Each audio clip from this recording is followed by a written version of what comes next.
You don't need to shout. You don't need to explain. You don't need to write long messages, pouring out your heart just to be heard by someone who never truly listened in the first place. You need one moment, one decision, one action rooted in self-respect, and it changes everything. Here's the truth. Most people don't want to say out loud, toxic people aren't complicated. They're predictable. They come in patterns. Same tactics, different names. They poke until you react. They twist your words. They guilt you. They make you feel like peace is a luxury you don't deserve. But the moment you stop feeding that cycle, the game ends. You do this once, and they never bother you again. Start here. Set a silent boundary, not a loud one. Loud boundaries come from pain. Silent boundaries come from clarity.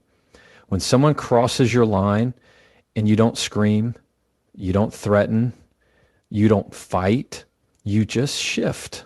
You stop replying, you stop sharing, you stop entertaining their chaos. That silence is deafening, and they feel it. It's not passive aggressive, it's self-preservation. You don't need to get into debates with people who are committed to misunderstanding you. You don't need to win every argument. When someone shows you a version of themselves that's cruel, manipulative, or draining, you don't need to ask why they did it. You need to ask why you stayed after they did. And once that question gets honest, the door opens.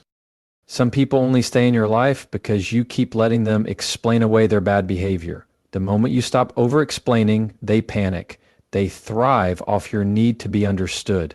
So stop handing them that power. No is a full sentence. That doesn't work for me is enough. You don't owe paragraphs to people who wouldn't give you a sentence of accountability. Next time a toxic person tries to bait you, don't react. Mirror.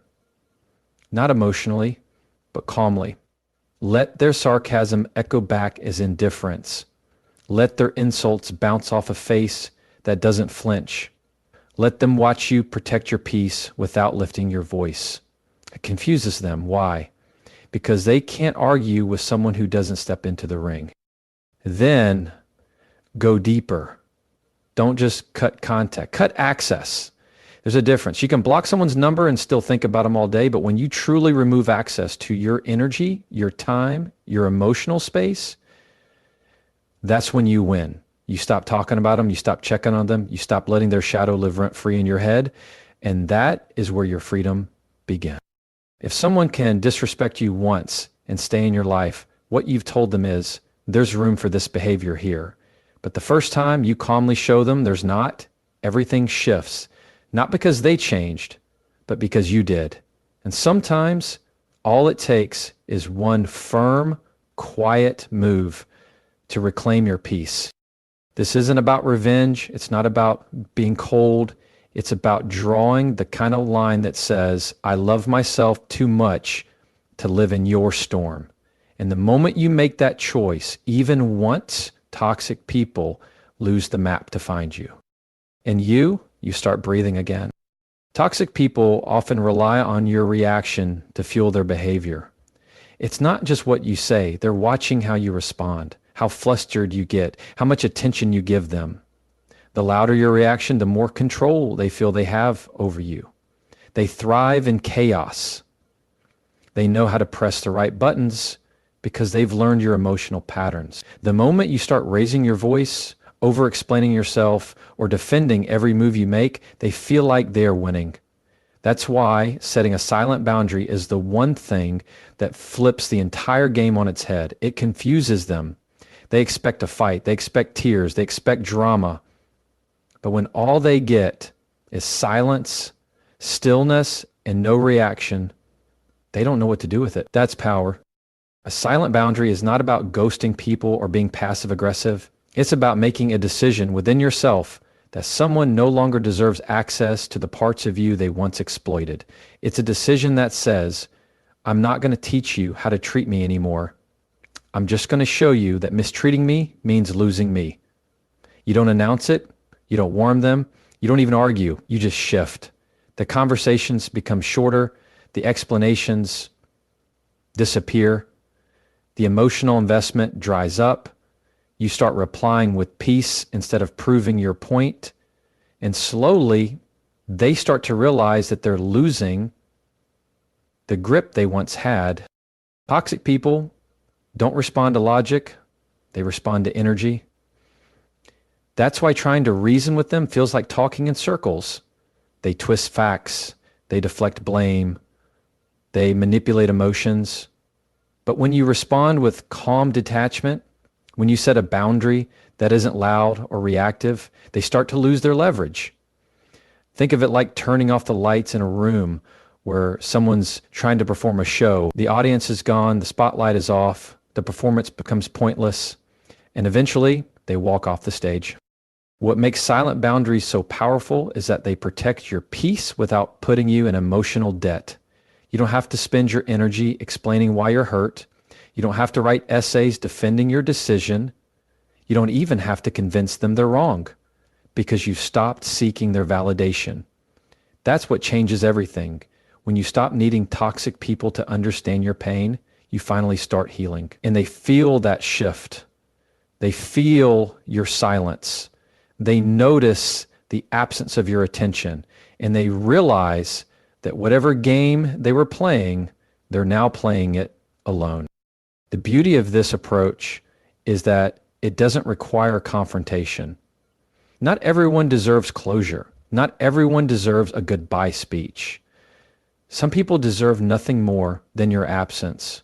And when you give them that, not out of hate, but out of love for yourself, it's a message louder than words. It says, I've outgrown the need to argue with you. I've outgrown the need to be seen by someone who only looks at me when they want something. I've outgrown the cycle.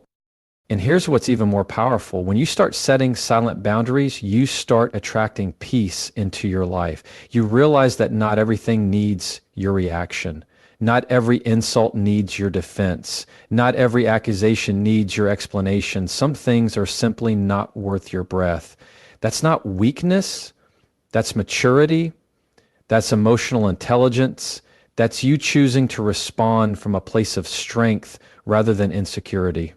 The moment you choose stillness over screaming, quiet over chaos, you begin to rewrite the rules of how people can treat you.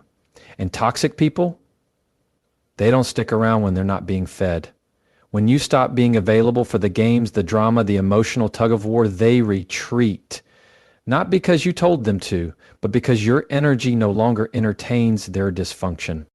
You don't need to fight to be free. You just need one quiet decision made in clarity, acted upon in peace.